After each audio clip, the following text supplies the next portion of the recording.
they're all setting up tight on the right side after completing longer bases. A little bit like IWO, which is the general swing trader's best indicator. Doing random trading and getting random results, and that's not what we want. You kind of your surprises sort of go in the direction of the trend. Focus on growth. If you're a growth stock trader, you want stocks over the moving averages, so over the 50-day. You want the 50 over the 150 over the 200. Using all the proper stuff that makes the right sides of the bases tight and viable. It really moved out, and I already sold the whole thing up like 25%. Or pullbacks, it kind of tells you what stocks are going to be the leaders or are the leaders. In good environments, I can have good runs, and that's what I'm pressing. There's no crystal ball at all. It's all risk management and themes and everything else, like we went over with 40 slides.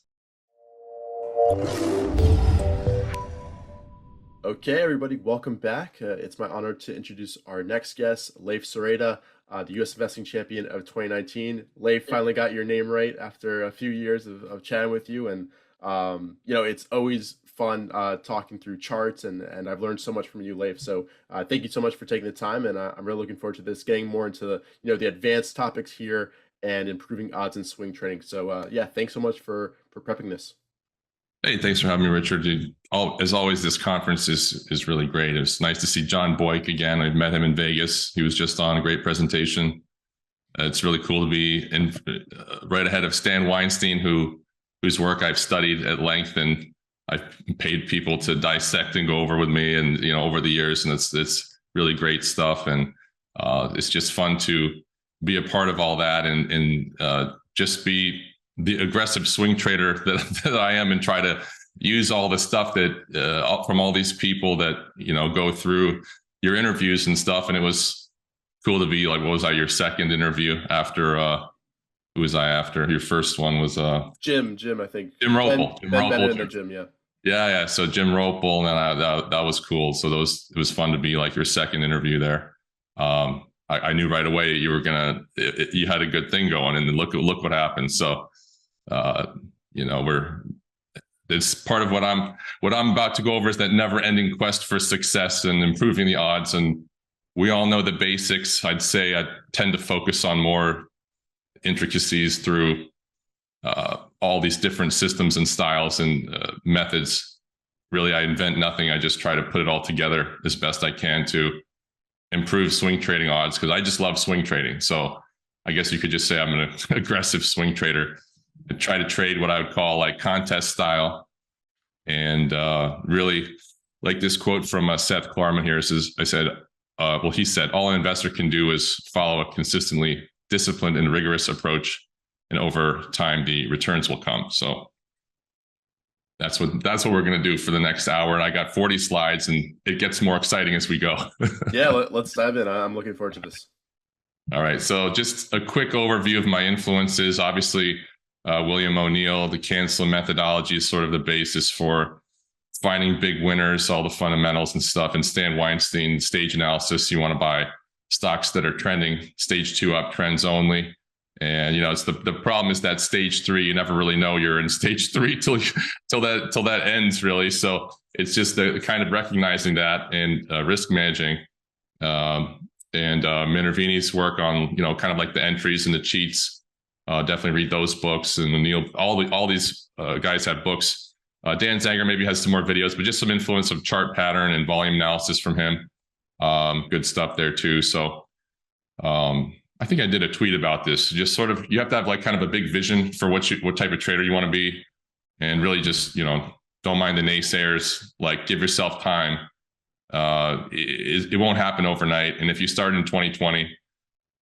Sort of timing is everything. And so I think this is one of my next slides. And I knew to do, I have a service myself, and it was fun to do it then. That was the timing there. Obviously, that was exploding after COVID. So all kinds of new traders got to learn how to swing trade them. And, just you have your goal. And my goal is to be a great compounder that swings in and out of the fastest moving stocks.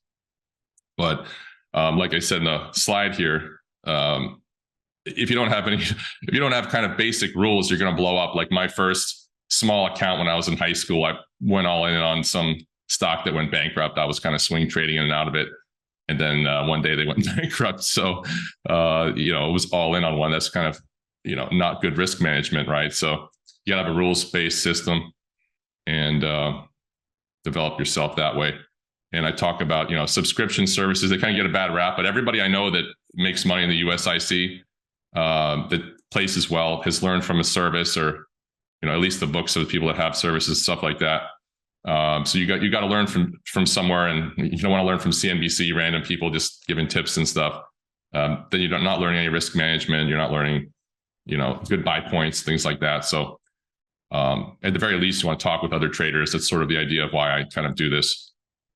And you work on kind of discovering new themes and stocks, setting up and kind of growing as a trader. And you're not random trading. If you're random trading, you're producing kind of random results, and you'll probably blow up. So we don't want to blow up. You want to have that survivor mentality. You just want to survive during downtrends and thrive in uptrends, obviously, when things are easier. And timing is everything. Like I said, I mean, even knowing when to start a service or something like that, or just everything in life is timing. And it's no different in the market when new 52-week highs are outpacing 52-week lows. You're improving your odds. Otherwise, you're sort of in that needle and haystack market. But ultimately, what matters is if breakouts are working or not. And that's takes experience and tracking everything that the stocks that you trade, growth stocks, mostly, of course, because they move faster, and you can compound your account better with growth stocks versus value stocks that are more slow moving. So there's less opportunity in a bear market, obviously, but there are those pockets of strength to make little trades on. So, and on championteamtrading.com, where I do show all my trading ideas and notes and stuff. We have a custom TC2000 scanner that kind of shows the exact number of stocks that meet our criteria, sort of inspired by the Minervini trend template somewhat, and then modified heavily to include the faster movers. And, it tracks that. And as you can see, we're kind of building higher on the right side in the histogram. Hope you can see my mouse okay there. Right? Can you see that all right? Get a lot of yeah, we can see it. Okay, so I enlarged the mouse, so don't have mouse envy here. So it's just a program. So this thing here is building these higher lows and then turning up. So anyway, just like the S&P 500, it's kind of basing nicely, and the stocks in trend are sort of looking at that. But we're working on that stage 2 potentially. We're going to get into that later. But one of the things that I think is great. So I want to talk about sort of improving your odds in trading. So now we're getting into the fun stuff. Most people will sort of buy like a cup and handle randomly and say, I found a pattern. I saw this in the book, but they're not putting a lot of thought behind it. So one of the things that I look at is, kind of group supply. So you're looking at an ETF like SMH. So it's kind of basing nicely like a regular stock would. It's making sort of a pivot there. And, we're looking at the top holdings in the SMH right sides are fairly firm to turning up. Some of the stocks are leading stocks like NVIDIA at the time. And I'm putting my notes, it's buyable here coming out. And I'm looking for, more of the leaders, of course. I'd rather trade the leaders. But if you want to size up, I'm doing both. I'm buying the ETF, I'm buying the leaders, and I'm doing it carefully. And I talked with Justin Nielsen about this a little bit. I just think I wanted to go more in depth with slides so I can have more detailed notes and not get so all over the place and go back and forth. But so you're buying the ETF as things set up, and you're looking at these stocks. And I don't know that this is a top holding, but this LRCX really set up the RS lines rising. And so you buy this coming out as your first buy. And even the day I bought it didn't really do anything. It's just the next day, and I'll show why the next day was even a better spot to add, which I noted too. But this was setting up in the group. So the supply in the group for these stocks is potentially running out. That's the whole point. It's not just the one stock. Sometimes the base isn't doing what you think it's doing. It's just sitting there waiting for some confirmation, a catalyst, the supply and demand. It might just be meandering around and ready to just blow up on some bad news. And it's not under accumulation. You're being tricked and trapped. So if you're improving your odds slightly, and I don't know what the odds are exactly, of course, if you have a group, you can be fooled, of course, and they don't work, but this helps your odds, of course. So you're getting in this one, you're selling some into strength. you're buying the mega caps, which were the theme of the year. They were kind of doing the best. So I wanted AVGO, and you go into this one, and the stocks were not moving like this. So I'm selling it early, of course, and selling partials, making sure I'm staying profitable, but sizing up. And then we're adding exposure because that's working in the group. And something like ACLS, this is a little bit of a little more wild. And then you're right about the other two, and you're looking in the group. And looking at it now, it really moved out, and I already sold the whole thing up like 25% or something like that. But the odds of this rolling back down with the whole group exploding would be low. So I'm just thinking of it in those terms versus buying anything that's turning. Just buy an energy stock turning randomly, and the price of oil dumps out the next day, and we're getting the clue that there's this AI theme also. We're linking connecting all these dots, and trying to go in hard on this and getting size, and we're even adding the laggard because we're late because we're buying this is the fifth buy then in the idea. But I let it shake the low, okay, and on this turn, and then it turned up, and you're sizing up. So no size, no prize. You got to throw the size on here. It could be a laggard, but the odds of it, the whole group just this rolling over now that everyone's this is through earnings and everybody's wanting the stocks in the group, that I think they're lowered because the supply of all these stocks is running low, and they're buying the laggards now, and they're bringing the laggards up. And I think this was just added to the QQQ. So that'll be good. I think that's added on Tuesday, and I still have this one. So a size in it. So that hopefully that goes up. You just want to you're really just putting yourself in a position to get lucky. And that's all we're doing here.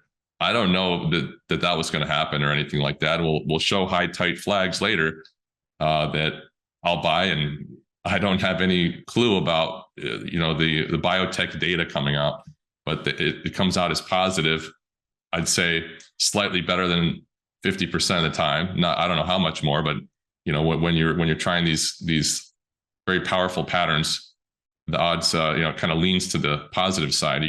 Your surprises sort of go in the direction of the trend, right? As they say, in a downtrend, you get bad earnings, it goes lower, it's no surprise. And you're going uptrend, good earnings like Nvidia, no surprise there, but could have gone either way. So can I hop in with a question? Yeah, go ahead. Yeah. So I think something people might be wondering is, what were the clues and what were you looking at to indicate to you that the semiconductor group was shaping up and getting ready for a move? And later you'll show Homebuilders as well. What are you looking for to identify the leading theme or leading group? Well, we like the AI theme, and that's back to this slide. So I'm just scooting back just to elaborate. The theme, artificial intelligence needs semiconductor chips to run all these, new, I don't know what you want to call it, software or whatever. So, and this just shook out also the SMH. It looked viable before. So, it looks like it's sometimes that initial shot up off the lows. It's like that stage analysis. You have, overhead supply, you have bottom fishers, and it's going to need to base. So these are basing, and just the supply in the group starts running out. And then you get these great patterns. So we're having LRCX, very tight area. If you might want to say it has that characteristic of a VCP where it tightens.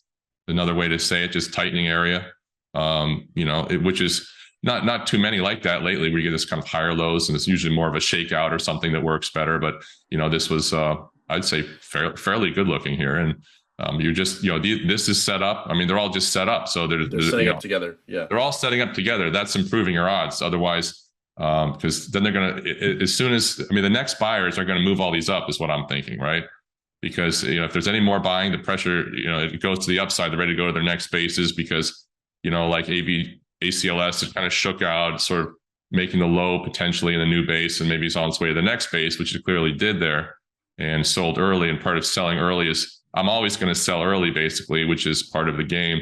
But it's good to keep some partials. But in the last year, it's just recently changed where we're getting some bigger gains than 20% and such, especially with AVGO, where I have that, it just, it went up 45% from the buy point where I risked 1.7%. I mean, that's more 2020 action.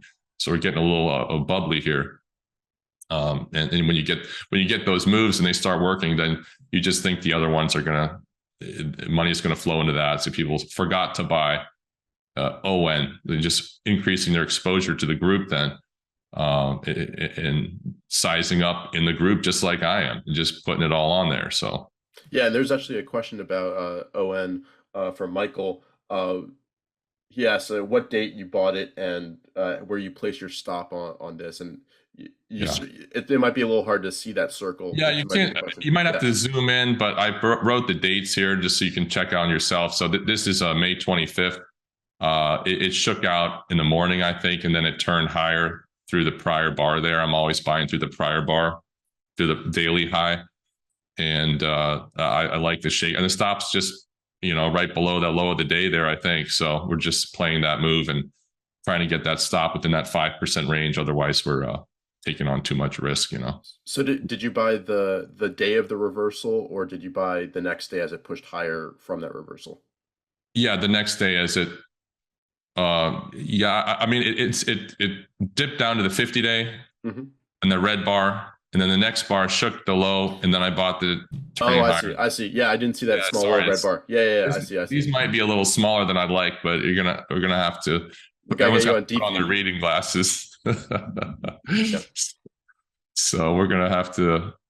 Well, I have the notes here, so we'll see if that everybody can get a good look. But yeah, that's the idea. When everything sets up and they sort of trade together. I mean, it's like Homebuilders is the next thing. They're very highly correlated. They're a little easier to track than software stocks, even though software stocks are doing quite well. And when they're leading or the top of the trend count, which they are, as the fast movers right under biotech, they don't necessarily, I mean, they have a lot of blowups and stuff, but semis do too, but they're more correlated. Homebuilders are very correlated. So these are even easier to find as a group. They all sort of trade together. So you get a cup and handle in the group, and the Homebuilders climb that wall of worry. This is an older slide. Okay, this is from I don't know what the date is on this. Actually, this is we dialed that back a little bit, like this slide here. So we're looking back here. Where's the date on these? Because when you move it back, I don't even see the date, but we went back a couple months here, and these stocks were all setting up at this date roughly. Okay, so they're all setting up here, and so sometime in March they were setting up, and this is in the top right, setting that little pivot there, flat pivot, and I noted this was my favorite home builder at the time, and this is the pivot on the bottom slide, and then you see it goes from it's just running out of supply for the stock, and it just gets driven up and climbing that wall of worry despite high mortgage rates and things like that, high home prices. You think this would crash, but the stocks are going to do what they do. And if you have some opinion, the charts are telling you your opinion is wrong. So you have to look more at the charts than coming in with opinions and listening to people on TV saying this, mortgage rates are too high for home builders to go up. So it's the supply. It's more of a supply issue too. I think there's kind of like these new homes all being bought up and such. So, but besides that, just more of the same. This is dialed back to March, these charts here. They're all setting up tight on the right side after completing longer bases. And, the top right is about $37, and that ran up to 46 today. And this is March. And the bottom chart is about 35 and ran up to 55. They all ran up together from that condition of about in March here, I think, where the ITB ETF, the home builder ETF, set a perfect cup and handle, and they all trade rather closely. It doesn't mean you can't get shaken out once or twice, but trying to get in these made a lot of sense. So that's sort of that improving your odds versus just finding, okay, well, there's a cup and handle in TMHC. Okay, so zoom out and think about what's going on. You're climbing that wall of worry. It doesn't make sense that it's going to go higher. And sometimes that's why it goes higher, because everybody's so wrong and they have to chase it up. And they don't have the allocation they need to home builders and such. So then you're going to get that ride from, 35 to 46 and 35 to 55.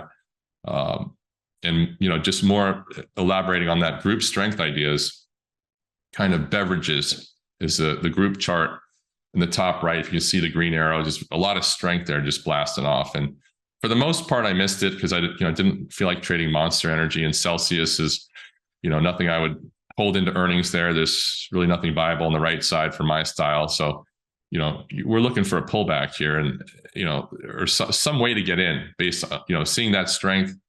We're looking at, of course, something might pull back. You're pulling back on the moving averages, and just you're looking for kind of a low volume spot, and then a turn is all I'm looking for, basically. So you have sort of this 3 low volume days here, end of May, and then that turn. I think that might be end of May or early June there. If you can see where I circled it, sort of coming out there, selling a little bit into strength, of course. I think up 7%. I'm peeling off 25%. And then I have the option to stop even if I'm wrong, and it just rolls me over and runs me over. And we don't have to take a loss now, because we are going to have other losers. So you have to make sure you're getting as much money in the trends as you can, and risk managing appropriately, and seeing if this can trend, and selling pieces and trying to get on other trends. And getting back in this one too. You always want to get back in your big winners and kind of pyramid up.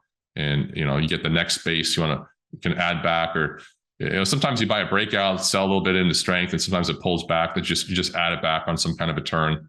That's a way to sort of kind of chip up slowly in your account there. And we're focusing on it. I don't want to do this any injustice, but Stan Weinstein's coming up, so I'm a big fan, obviously. And I did this real quickly yesterday, just sort of stage analysis of the NASDAQ roughly. I mean, just kind of rough guess. So, stage 2, 3, 4, 1. And I'd say we look like we're in stage 2. Technically, you can argue with whatever you like about the fundamentals and where the market should be, but we're sort of trending up for now. I mean, we're still within the prior base, so that's not exactly where you want to be. You want to be in like sort of a power trend. So you might have a little more difficulty in here. You're going to have some overhead supply potentially, even though it's over a year and a half or so back now. Once you get over that September 2022 jump there, and you have some bottom fishers that are going to sell on the way up, and kind of slowing your trend. And you really want those blue skies, and no overhead supply, and everybody chasing it up, and breakouts working basically. I mean, that's what I'm working on here. So, and you want to avoid the downtrends, basically those stage 4. And 3 is the tricky spot, and it really, that's where things look like it could continue, and then it just busts loose. And then really, in hindsight, is stage 3. I mean, you can see, okay, well, that was stage 3, and then it sort of checks back to stage 3, and you have your short point as it rolls and under the moving averages, and then you have your basing, your higher lows, and your initial jump out, like I always say, and then base, and that's your kind of, that's my target zone, is after the jump up makes a base, and then the moving averages start to turn. A little bit like IWO, which is what I would say is the general swing trader's best indicator. And I think a lot of people have gotten off the IWM, which I sort of always pump this, that IWM is IWO, which is growth small cap plus the value. So if you take the value out of it and you just have IWO, it's just a little better indicator of, I mean, they sort of trade similar, but you take the value out, it's more growth, right? So focus on growth if you're a growth stock trader. And now, I mean, you've had a pretty awful 2 years here or so in a downtrend, and then you have just chop. So you get these little bounces along the way. So if you're alive through this, you're probably a decent swing trader, and then, a power trend up from here, you're going to have an easy time. Okay. That's, just my opinion. Of course, not any advice or anything. I don't know this is going higher, but if it does, the stocks will start breaking out. There'll be more stocks in trend. Usually the Fed's easier or something in an uptrend with IWO, of course, and it's getting those higher lows and making that initial shot where these bottom fishers sold into, and now it has that potential to turn. And I don't know that I want to fish that low, but it's looking pretty good. So there's less distribution on the right side. You have some buying weeks here now, finally, and swing trading is getting a little bit easier as you see some semiconductors blow off, and the right stuff is moving. When energy is moving, shoot me. I don't want to trade it. It's terrible to trade energy. I have to adjust to swing trading off pullbacks on the 50-day typically, and a lot of extended stocks there get sold, and materials and all that inflation trade doesn't trade great, like like an Nvidia or something like that, which we're going to show later. and Nvidia is just a real model stock here now. But just more fun on the stage analysis because I get carried away because I know Stan's coming on next. Talk about when you want to see, okay, well, are we actually going to go into stage 2? And you start considering your options. There are a few options. You can buy this or that. And then you go to the fundamentals. You see, okay, well, this Crocs was selling fewer, fashionable plastic shoes up here than they were down here. The sales growth is there at the minimum. And of course, you want to make sure they're making money. They're not just paying for sales somehow. But it just kind of tells you they're going to be around, most likely. They're doing better, and the stock's at a lower price, and it's setting up to go into that stage 2. So that's where you're increasing your odds. I mean, if their sales growth is dropping, I mean, now they sort of have a little difficult quarter, but let's just look at more of the turn spot here into the stage 2. You're selling a lot more, as you go, and the stock is going lower. So at some point, that's going to start to turn, and the chart will tell you when. And you have your entries there, and base on top of base, and then you have this kind of topping action where lower buyers are selling and such, and the sales growth maybe slowed a little bit or something disappointed, but you get the idea. I mean, they're not going out of business, so those are the better transitions clearly. So, and just more of that idea. And of course, Stan Weinstein's the master of this. Don't listen to me, but my thoughts are you want those bases, so you get this kind of base. And at this point in the cycle, I mean, the stage 2 turns. I mean, if you buy something like that's going from 200 to 400 potentially, like MNDY could, I don't know that it will. I mean, who knows? But you get these kind of initial, bottom fishers and overhead supply. They sell into that first shot, kind of big volume, and then it kind of bases. And now you start maybe your stage 2. And this is a couple days old, this chart, but XBI, a little bit of the same. You had enough time. So time is another thing. When you're basing, you get higher lows and a lot of time. It's digesting price acceptance. That stage 2 turn was sold into as you have these, like I said, a lot of the same. And I'm even long right here on this slight pullback to see if this can get out ahead of these highs and maybe start trending, maybe get up to 100 or something like that. So.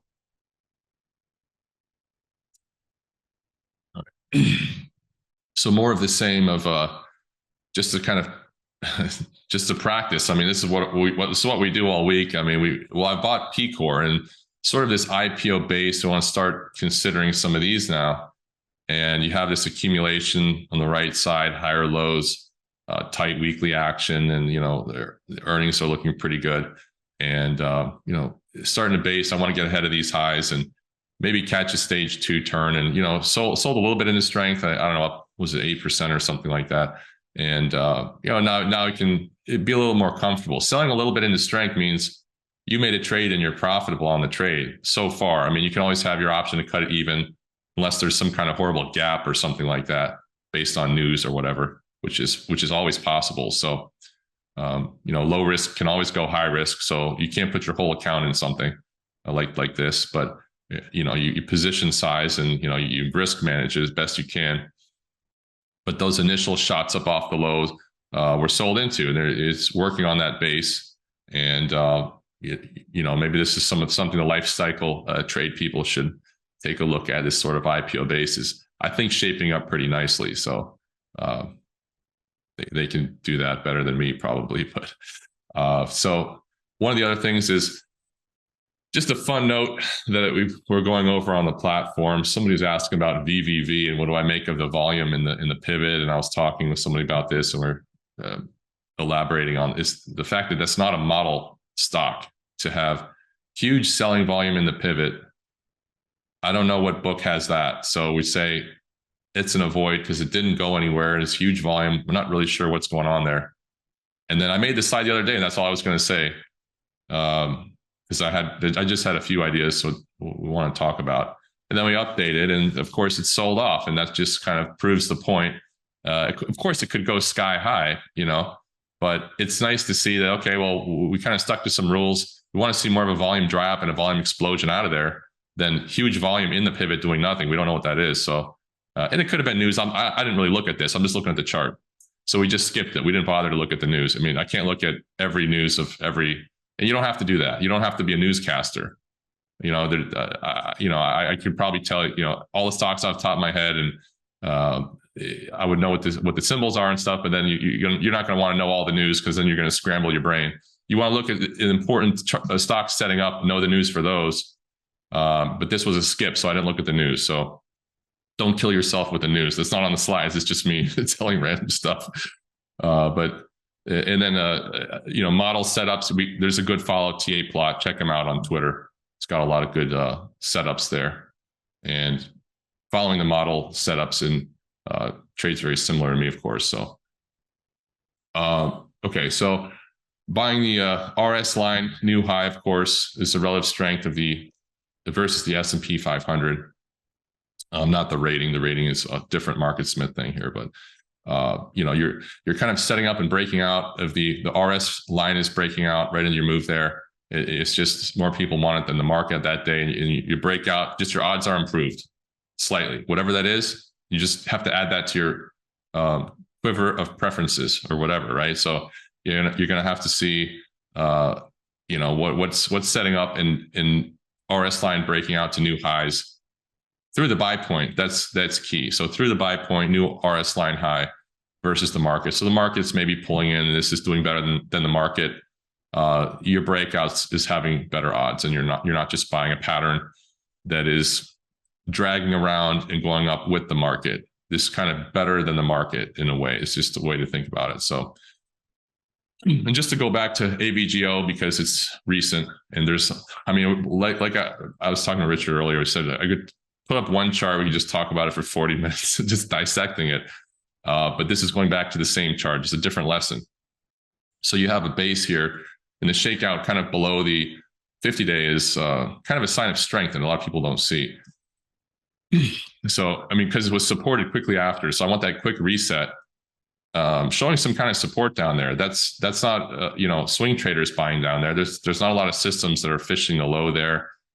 There's real buyers, and, the group and everything else is moving. So I kind of put the odds to the upside. And, that zone below the 50-day, I like a little work down there and then a reset, because it tells me this probably, big money holding it up. And I call that zone where the can't slim zone, where most swing traders like myself, the weaker hands were out. So we just can't slim down there. We're back in up here. So if we're in, we're shaking out there. And then kind of stronger hands are in the name, is what it tells me as we kind of turn back up there. So, tight areas, tight action. Clearly, nothing I've invented. Is just throughout history, you're buying something breaking out of a tight area. IMGN, a high tight flag that I bought recently. We're using the average true range for the math behind it. So it's something you might want to consider on your charts, because sometimes average true range is elevated, and the bars are taller and wider and more volatile than they look. But you want to see it calming down. Price acceptance is what it's showing, and the supply and demand getting itself worked out, through the pivot, and that kind of turn at the end is something we're looking to play the turn on the end with a roughly 5% stop is the ballpark. I'm using an inside day and then some kind of a turn through that. So with that kind of tightness, and that's what I'm looking for. And with the previous power behind it, it goes up over, I think it was like 184%. It doesn't mean it can't go another 200%. So I'm starting to target, now that things are working better, it's a 20% area to take a profit scale, which is what we did on Friday. This is actually updated chart. So, all right. And basically thinking in risk multiples is what you really have to do. And, we risk 1.7%, just going back to the same stock again, AVGO. So 1.7% stop.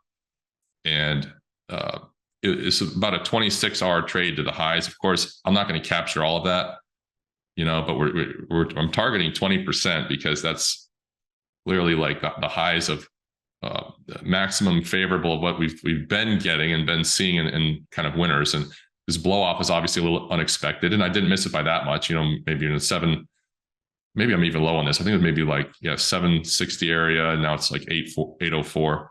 Can always add it back, but this is a little too short, just a flag now. So it's not a high tight flag. Now it's only up 45%. So to me, that needs a new base, or could even just round trip. So you take your profits and play the next one and play the next base on this one even. And I tend to go back to the same stocks also that I did well with, right? So like you saw, I just bought Celsius. Celsius is one of my better high tight flag trades in our first talk years back at around $11 or something like that. So, and I haven't really traded it much since, but now I'm buying in it. What did I buy in it? It's like way over $100 now. So it's just funny to see, like, maybe I could have held through all that, but it's just not the way I do it. So, Yeah. And can I ask a question about yeah, the AVGO chart? Seeing sure. a bar like that, a big reversal, and then now it's kind of forming a range, China again. How much more time after a bar like that does it need to kind of digest that type of move based on Yeah, your eye? I've done a lot of work on these because this is like what I call a malfunction bar, or some people call it blow off. But it's where you want to get away from that. Definitely get away from that before you're getting into. So I don't know who bought it 900, but they're not happy. You know what I mean? So you need to get those people need to slowly work their emotional distress out selling. They're going to be capping the price for a while. This is quite high. So, like I said, I just need to see a new base after something like this, probably. You got a lot of volume up there. You don't know how many institutions are looking really stupid or why they bought up there and they're trying to sneak out. Losing in semis isn't the best look right now, right? You want to win in semi. You look like, just everyone's just trying to capture, I'm in a semi, some guy with a bunch of money at a fund or whatever. I don't know I'm not making fun of anyone specifically. I'm not making fun in general. I'm just trying to talk about the psychology. So, I buy them wrong too, and I have to get out, but, I'm not buying extended, which is a whole nother slide about RMBS, which is what we're going to go over too. But this needs a whole new base to me. And there are other semis that might be setting better buy points now. And I don't know what to do with this. Basically, it just needs more time to work itself off. So we're not going to play it. We're not going to play this flag. And you could draw a little diagonal and probably break it. Look, it could go back to 1,000 tomorrow. I don't know, but it could also just go back to 750. Tag the 50 day. Or at the 50 days, it's 666. So somebody's waiting down there. Go all the way down there. So. And could you touch on your sell rule for this one a little bit? I'm sure people have questions Yeah. about, we talked about, you've covered your entries a little bit, the tightness, volume contracting, HR contracting, explosion out of that. But when do you decide how to sell something like this? Because it did kind of go parabolic and you're never going to catch the top. But what's kind of your rules of thumb? I'm just thinking percentage terms, 20% is not what we've been seeing lately. And this went 45%. Now, this blow off is a little unusual with such a big name too, right? So I'm just having my targets and is trying to stay positive and not go 20% to the downside. That's it. Now I think that might improve, so I might hold a little more until we see reversals and not just sell it into strength. Save the partial. So as maybe that blow off day, I probably would have sold some into that. And you're trying to keep a trailer. As soon as that low was taken out, I probably would have sold. And that's probably why you're getting this flag. So I sold early. I'd say overall probably a mistake. Probably should have held a little more, but it may be too excited to book such a big gain. I don't know. So just trying to work on you're trying to stay positive, and that's the main thing. So if it reversed on me, which it's been a problem in the last year or so, it wouldn't be so bad. But I look at this, I'm not like, I should have held. I'm not beating myself up over it. I've been so beaten up, over this and that over the years. You become totally immune to it, and that takes experience. And I'm not going to have the FOMO of like, I should have sell. It's just information from my next one. How the stocks are going meme stock now, in a way. If you're in the right groups, until I'll let them play out a little more until you kind of have a reversal like we saw there. I was expecting maybe just it popped there on the day and kind of took out the low and maybe just went around to 730, and then I would have been glad I sold up there, which could have happened, and it's just such a big move. So, and one more question, sorry, before I let you keep going. There are a few questions about your position sizing on these entries. Maybe you could discuss, when the first semi started going, what was your sizing on those positions as a percentage of your account? And then also on the laggard stock ON, you mentioned you no size, no prize. What was your kind of methodology there? Well, I mean, it's all different. It's all personal. I mean, I'm not trading a contest account. I'm trading like all my money. So, it's a little different. But I'll do, 10% positions coming in from cash for something like this, and ETFs, you can go bigger. So you can get pretty concentrated in this, which I was at the time, and kind of just got all out of it and kind of sized back, and banging around some other stocks that are doing okay. Some mixed results, but the semis that was the big thing so far. So, And there's a question about your thoughts on, progressive exposure versus going, with, I guess going with all your position at once, type sure. deal. Yeah. Yeah, I mean, you got to get the right feedback. It's the common sense. You don't sit down at the poker table and just go all in. I mean, you start playing and start trying to build up your stack. If you go in and just if you go cowboy, I mean, you go down to the blackjack table, you're going to be out in 5 minutes if you go all in. You lose the first hand.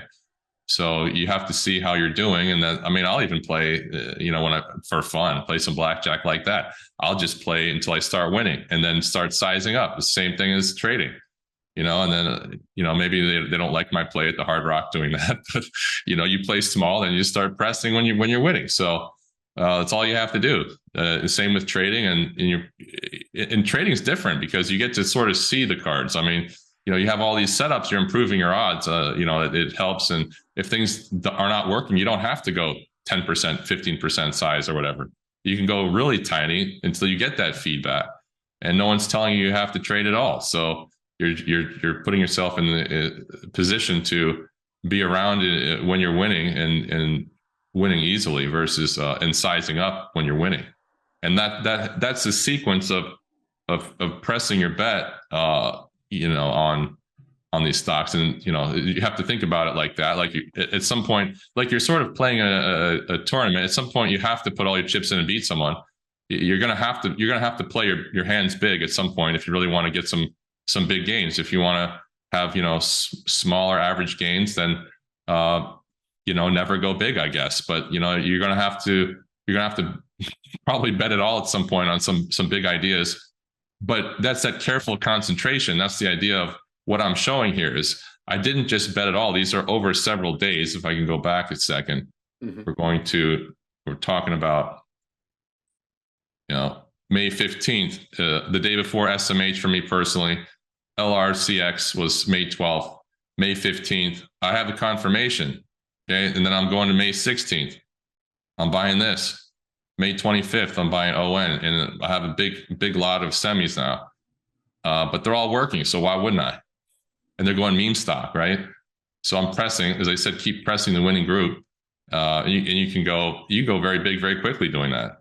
So, and just same thing with Homebuilders, just keep pressing Homebuilders, and odds of them dropping 20% once you get up there probably pretty low. Right within a day or two, you have a chance to risk manage, and that's that. So.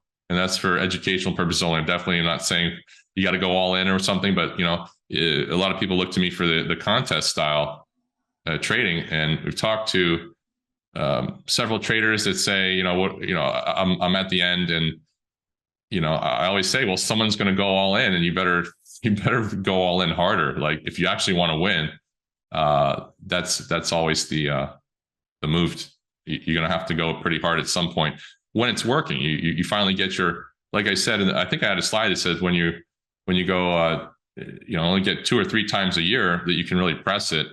Like where have semis been all year? I mean, this is your chance. That was the chance. They all set up, and AVGO, where was your, just going sideways. I don't have a longer chart here. Let me see if I can find one. You see something here. So you just have your charts. You're just kind of flopping around in IWO. There's no chance really to buy that. So, this just shows how you have to be very group dependent, and, in difficult markets and even in great markets, you got to use this to your advantage. All these ideas of kind of group strength, and things setting up together, and, everything climbing the wall of worry. Everybody doubted all these setups, so you did get your shots up off the low and like ACLS. I think I was looking at this one too. I don't remember what happened here, but this one was a really great example of a pullback in the market. And then ACLS was kind of volume dry up in here in December. and that was viable. But a lot of stuff was not working then. That, you know, back in here, right in here, if you see, and the top one's a little more clear. You had a low volume spot, and then it ripped out of there. But the other semis were a little choppier. But we're going to get into, maybe go to NVIDIA. I have this one. So, okay, the model trades. All right.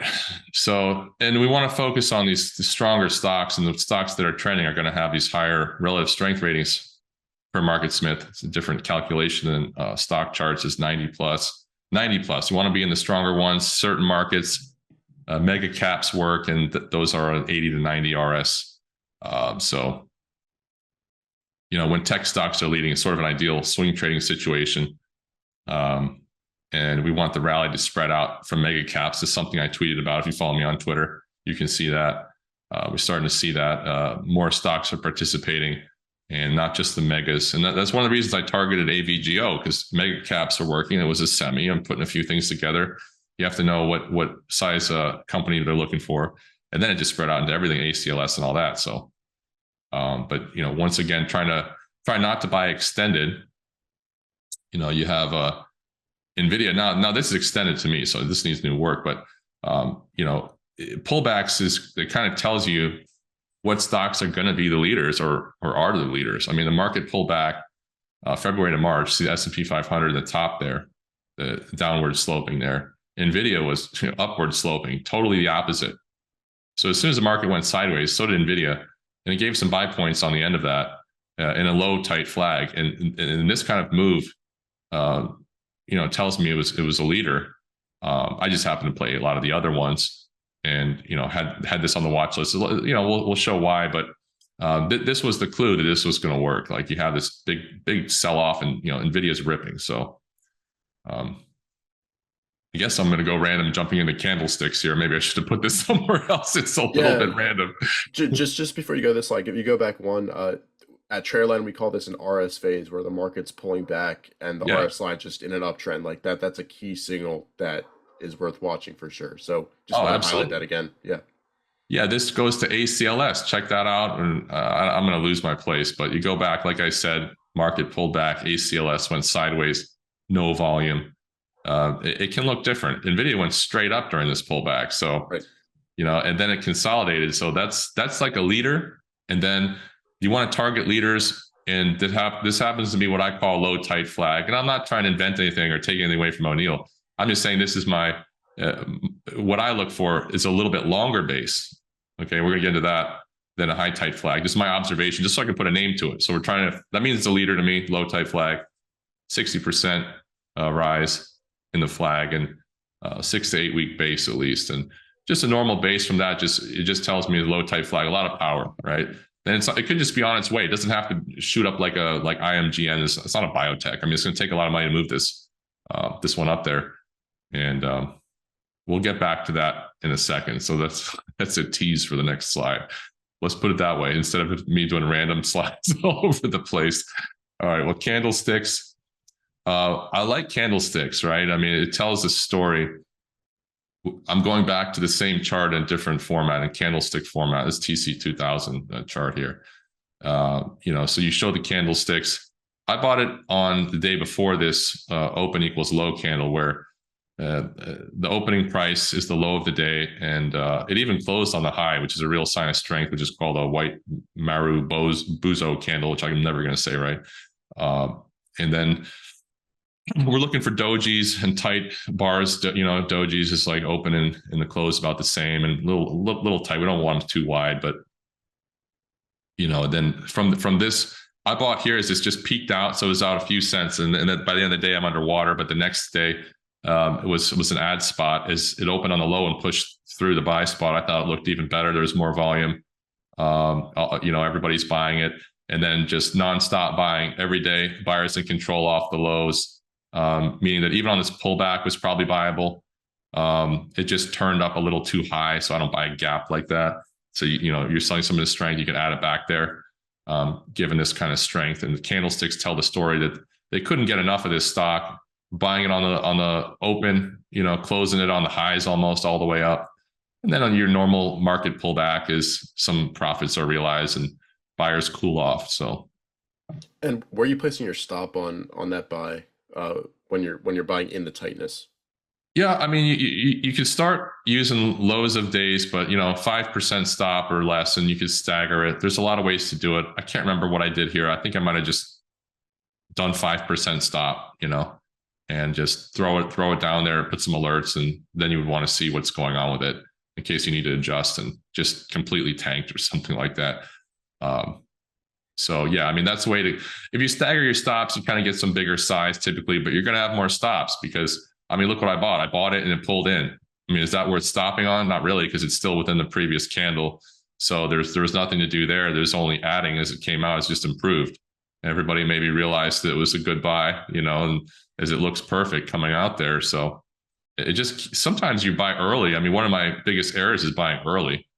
I mean, it popped out, so I buy it, and then but then maybe you didn't read the volume right. It sits for a day, and then it turns, and maybe you feel like choking it off because you feel like you didn't get it right.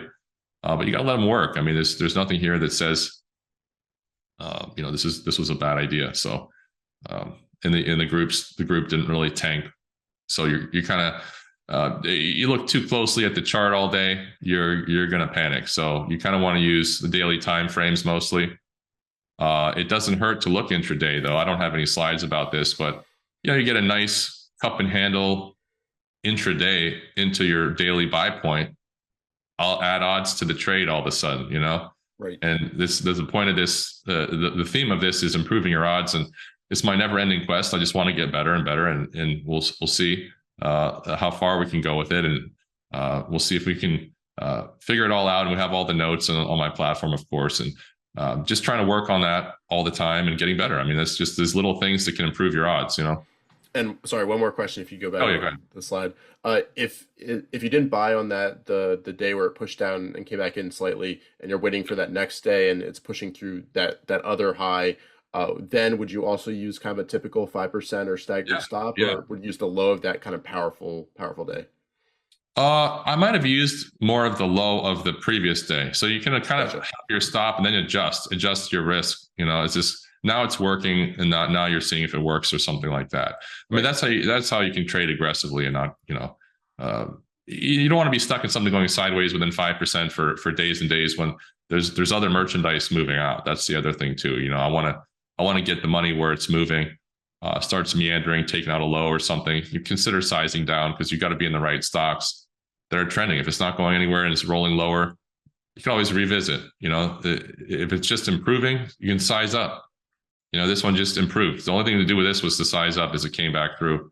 Mm-hmm. So that was kind of a great looking chart. You got higher lows and tightness and sort of contractions throughout or whatever. So you draw a diagonal across and use every style and system, and they almost all agree that this would be sort of a good buy point. Is that confluence of styles and systems and themes and ideas, and improving your odds, candlestick reading, and putting it all together on the fly instead of just saying, "Hey, I found a cup and handle." Well, you did, but a lot of them weren't working all year. You weren't paying attention to the group. You weren't looking at this and that. So it's like trying to do all that and not just getting into any old pattern that doesn't go anywhere, just stops you out. That's what I try to improve on at all times. So. Oh, one more question. No, I'm just kidding. Go ahead. Okay. Well, high tight flag. Obviously, this is a lot of fans out there of high tight flags, including myself, as O'Neill pattern or idea, where you kind of go up 100% or more in 8 weeks or less, make a 3 to 5 week flag, and then break out. I'm looking for a tight area, kind of low volume spot inside day turn here, and trying to buy that coming out. This initial run. I did play that a little bit and sold some and stopped out and revisit. You got to be able to revisit. You got to have persistence. Just because you were sort of right and wrong, I guess making a little profit and right and wrong at the same time, doesn't mean you should just put it away. I mean, this is the textbook high tight flag to me. I have to trade it, and then at the end, the news really is the thing to move it. So it was maybe just waiting more for the news, or somebody knew about the news, or whatever's holding this together. I have no idea. I'm just trying to get a piece of it on the end of this base here as it's coming out.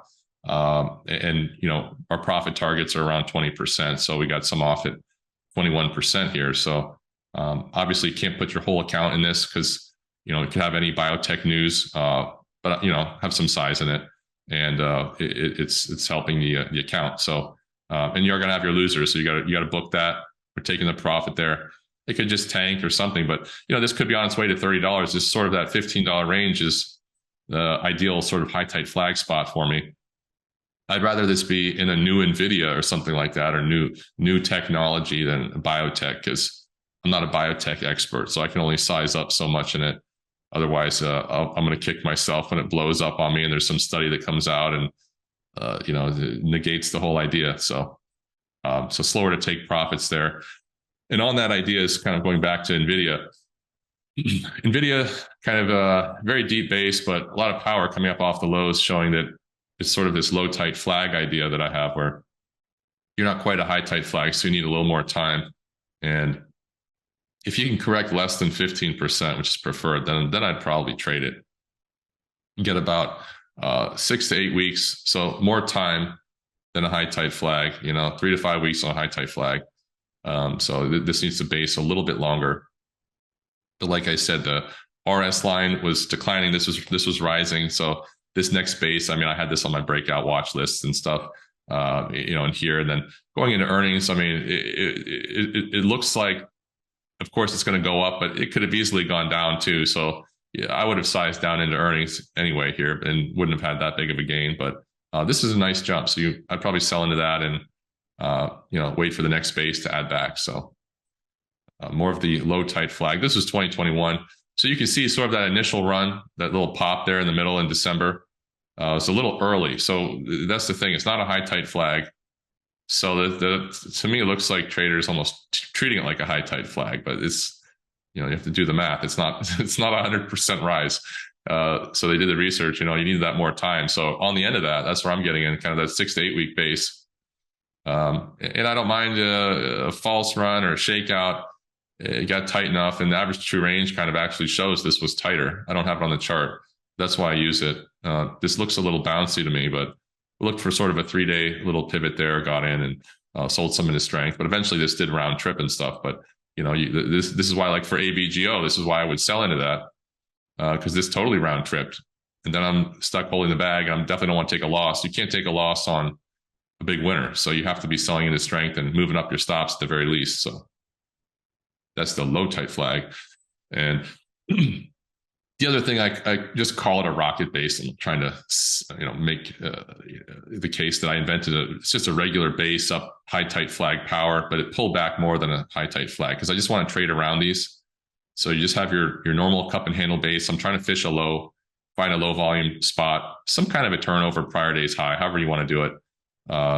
And that's a tough one, but you're stopping at the low there at least. So you're seeing if that's going to turn back up. And with that kind of power, it could totally round trip, but it looks like it's on its way and trending.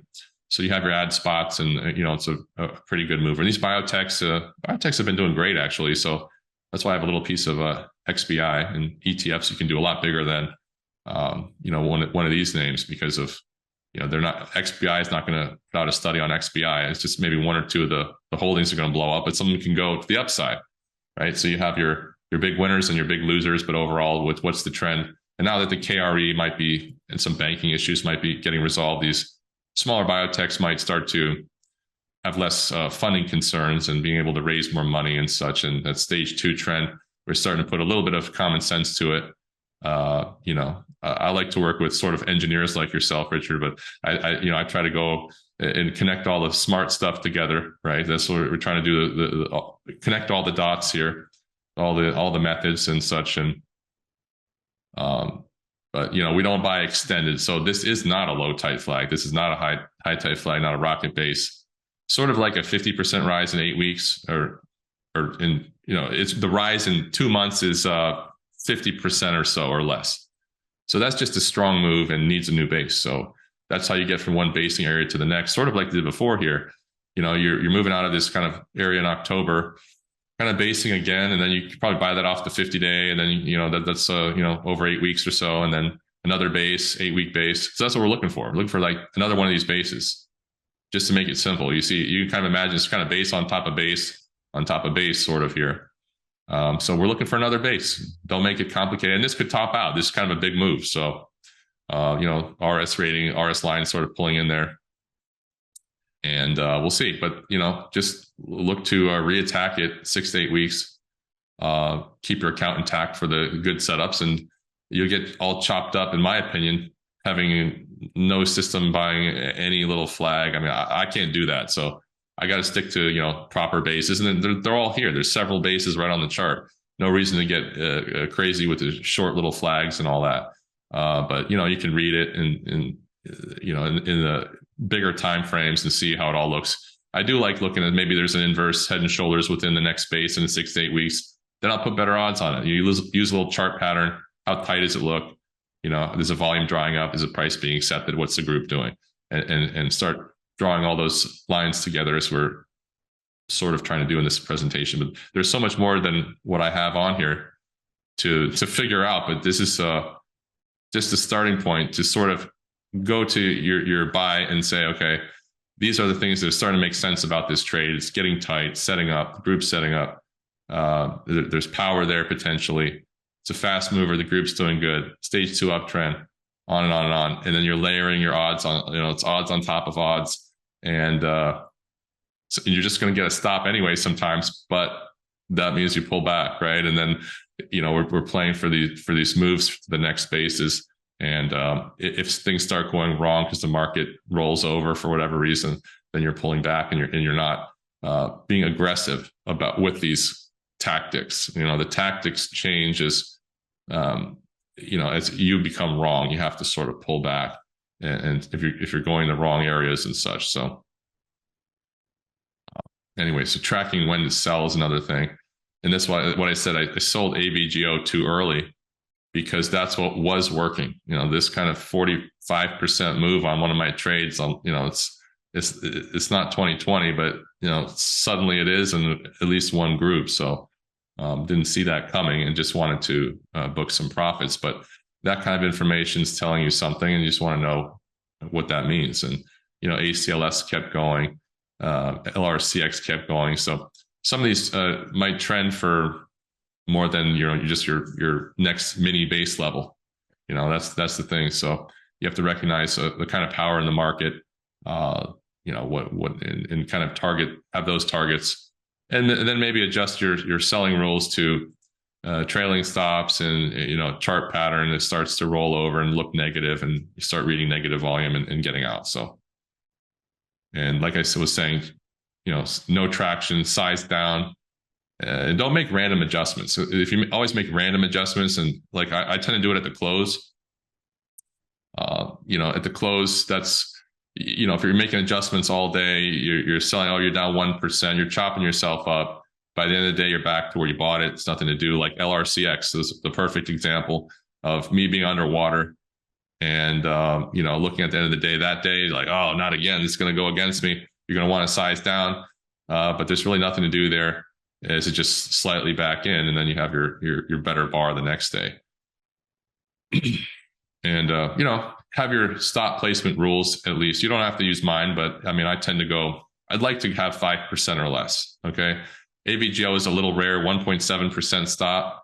That's what I'd like to have on all my trades, and for it to actually make sense, which is below some prior low. And that's all it was, I think.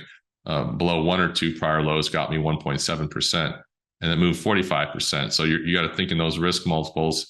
I figured, well, it gets out 5%, it's pretty good trade, and went even further than that. So the other thing I do to sort of raise my odds is I don't want to hold in earnings, typically, unless you're up pretty big, because anything can happen. I was going to put on a SMAR, which was a chart that just blew up. It was like a perfect like cup and handle or something going in earnings.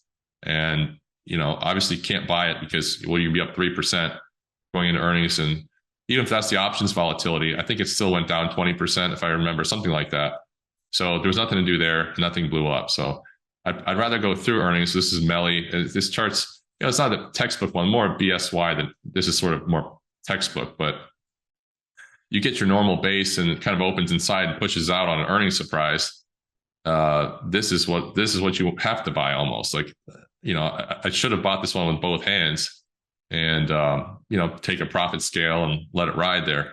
For whatever reason, this is, they really liked it on earnings, and versus buying the gaps out like we showed DocU, or, Carvana just went out all crazy. It's all over the place. I can't trade that.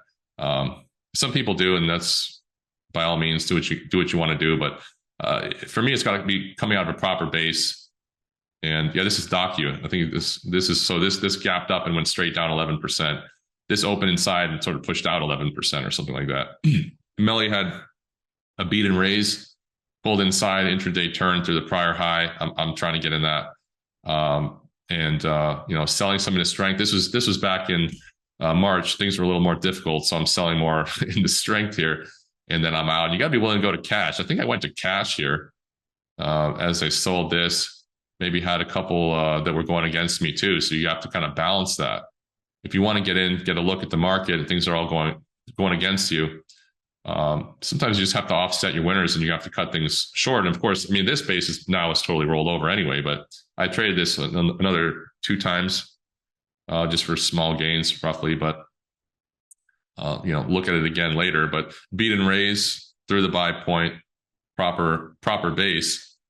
To me, all day, that's, they're showing the cards. It's sort of like, I mean, it could still blow up. And I've seen this happen before. I looked at like TXJ kind of popped out and dumped in or something, but they had better than expected numbers. They can fail, but, this is a pretty good move. So you get a lot of volume around the earnings too. So maybe liquid enough to move some size around. So anyway, yeah, buying right. I mean, to me, this is like buying this random earnings explosion is very random. Like, I don't know what their earnings said, but, it's too extended anyway. And then it just pulled in, and I would have been stopped on that for sure. I'd only buy 1 or 2% out of the pivot. This pivot sloppy, just look at more something like this. I'm just trying, this is just recent. I just had to find some kind of example real quick. So to me, this is just too much gambling involved here. You can use your intraday methods. I know some people buy these gaps, and, but for every one that works, there's a lot of these that stop you out too. So you got to kind of buy it right. All right. Well, context selling. This is a sort of a platform note. Back when we were a little more aggressive a couple of years back about sleep numbers, very high handle here. Looked at Purple Mattress. It's one of my favorite examples. I mean, they sell mattresses. So one mattress company says, whatever, we're doing terrible. So of course I'm just going to sell sleep number. And this was, where I think this was up like 10% or something like that.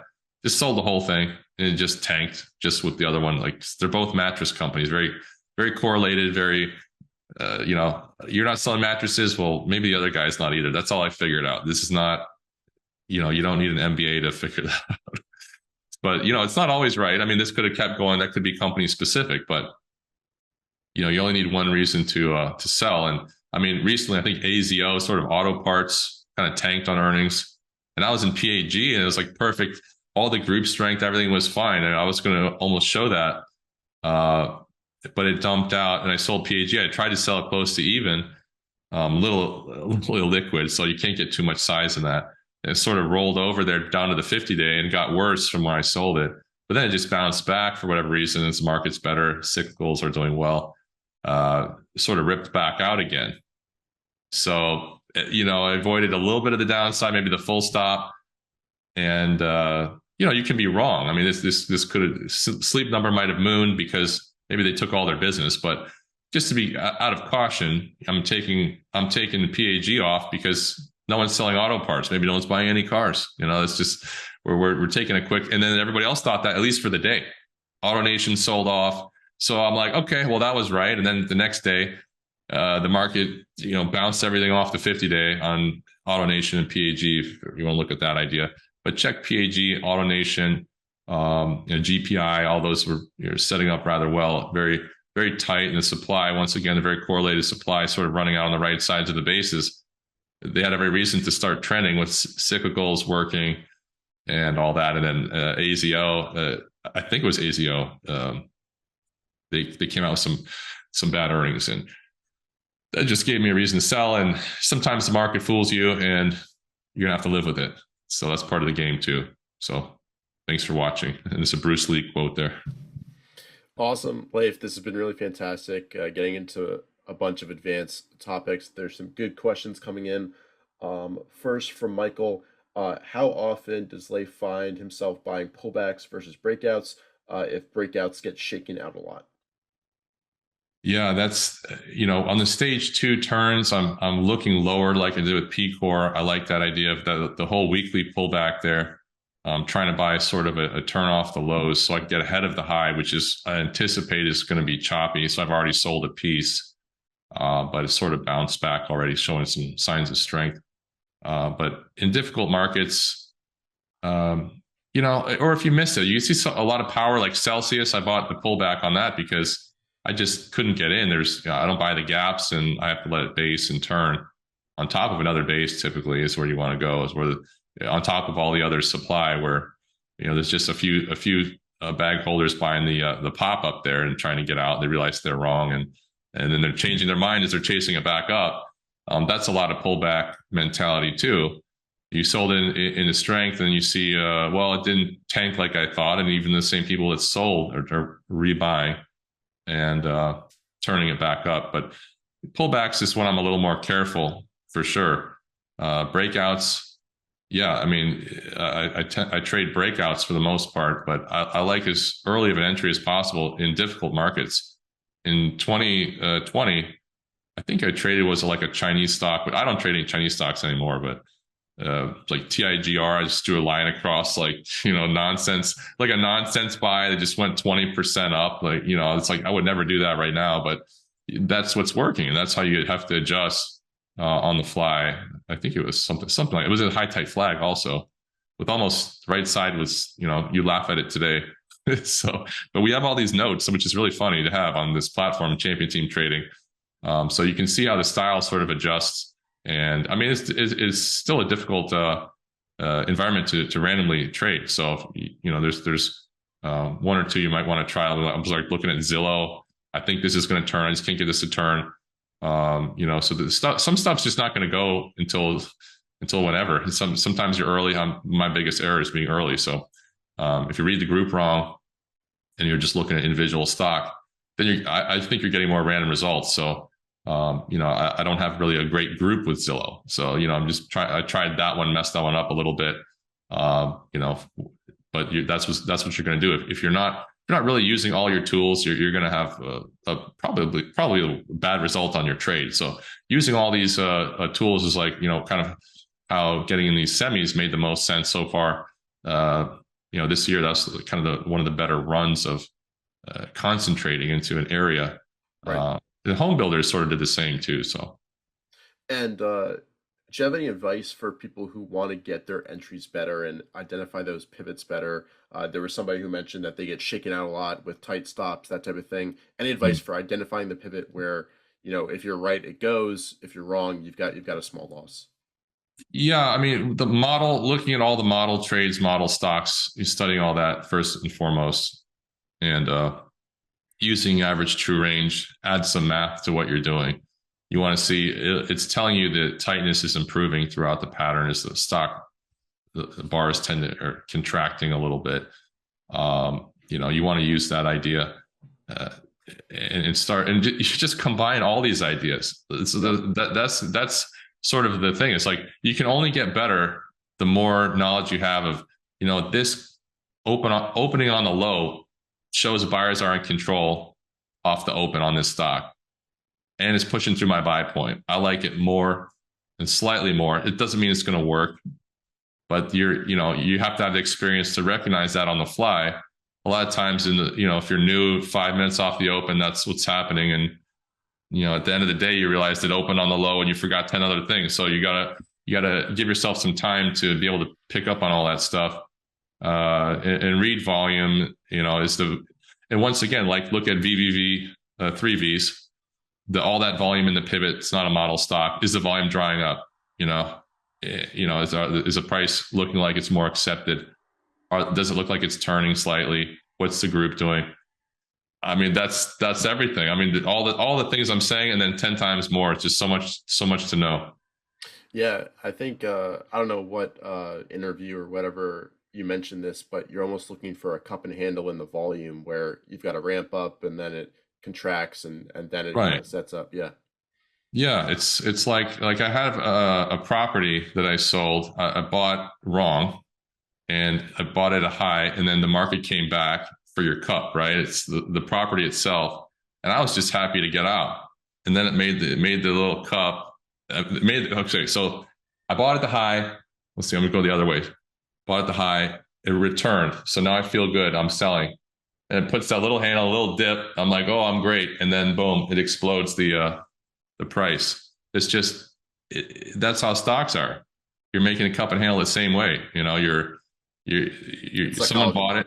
Yeah. Yeah, it's a natural pattern. Like I was happy to get out, and now I'm regretful I sold after that because it tightened up a little bit and broke out. Now that property is double. So but I've done well at other places, but just I don't like to. So it wasn't a loss, I would say, but that's how you make that little handle.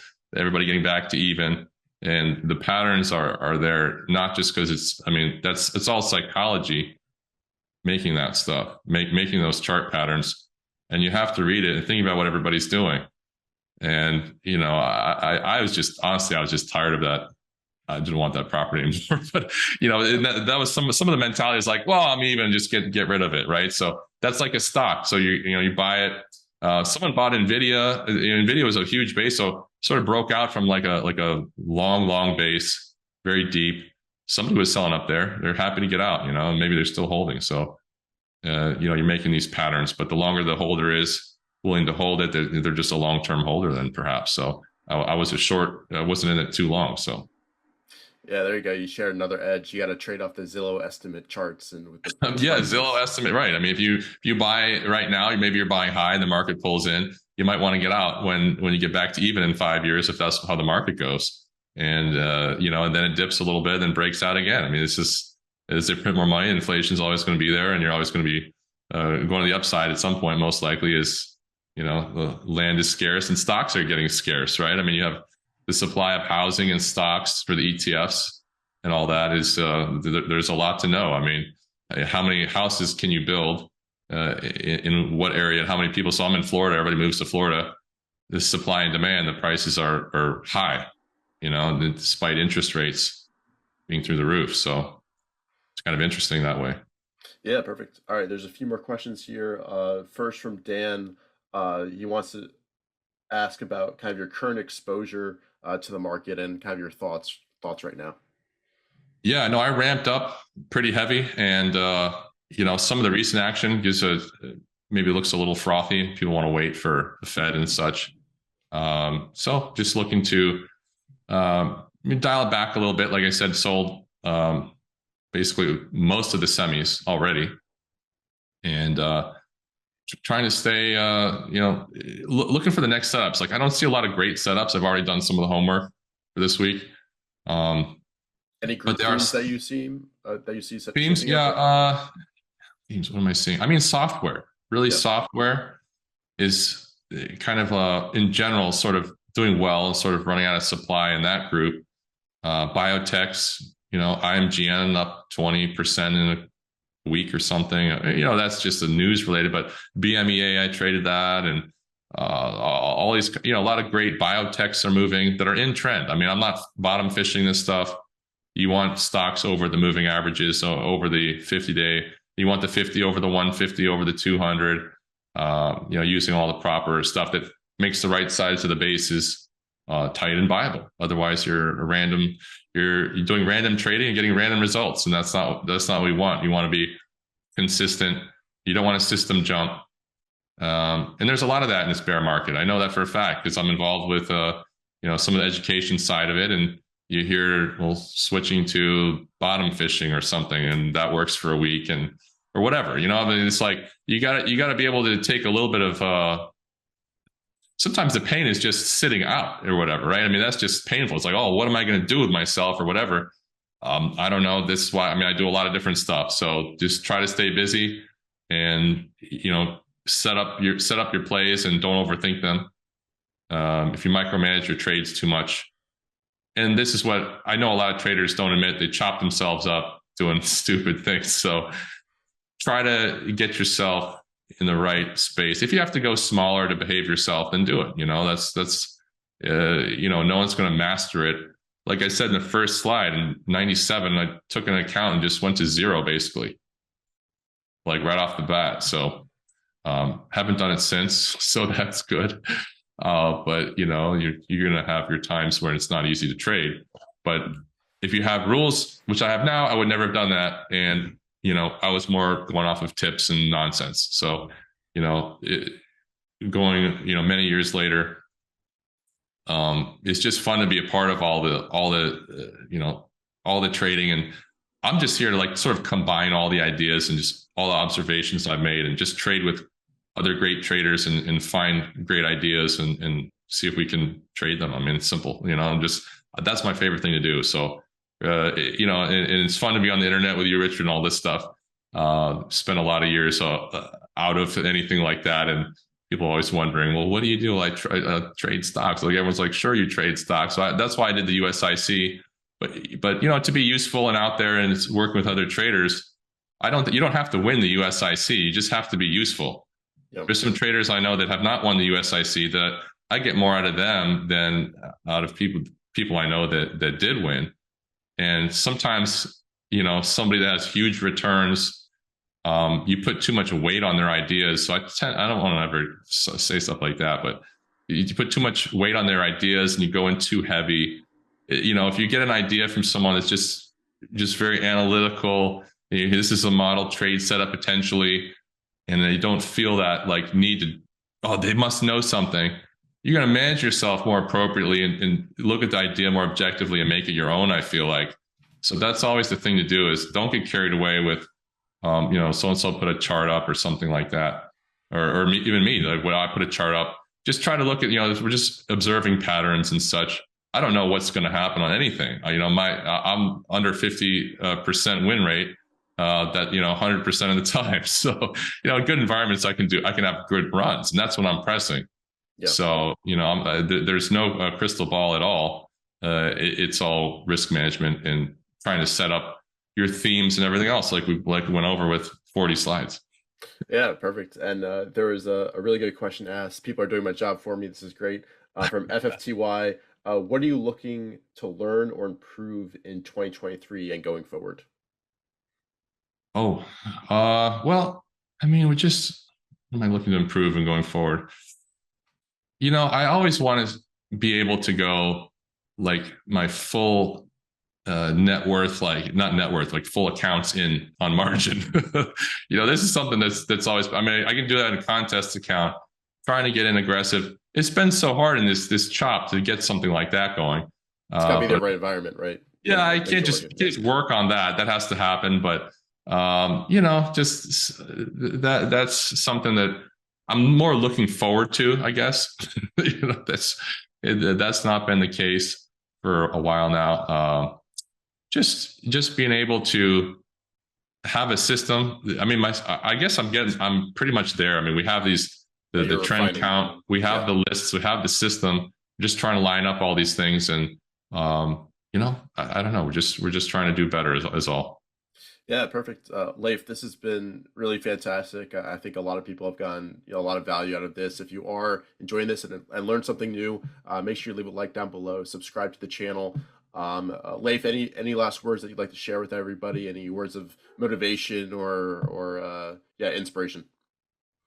I mean, Bruce Lee says it here. I'll have him say it for me. Absorb what's useful, discard what is useless, and add what is specifically your own. That's all you can do. You're never going to be exactly like Richard trades or I trade or any of the other people I've learned from. But as long as you use all the stuff that works the best for you and have a good system and style, let's go. Yeah, perfect. All right, Leif, thanks again for taking the time to put this together. Hey, thanks for having me. No, it's a big honor to be right in front of Stan too. I'm excited. I'm gonna watch that one. Yeah, for sure. Where can people learn more from you, or what's your Twitter handle as well? Oh I know yeah, you mentioned Twitter that. is my name, Leif Soreide. It's hard to spell, so maybe look below in the video or something for that. So at Leif Soreide. There's a lot of imposter accounts out there with misspellings. Don't follow them. I'm not sliding in your DMs. This is a huge problem right now.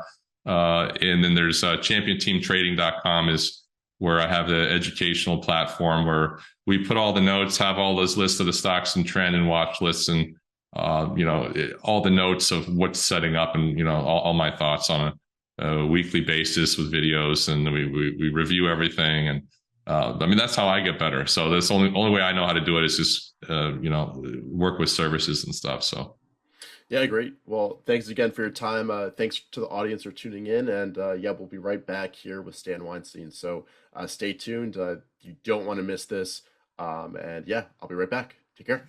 all right, thanks everybody.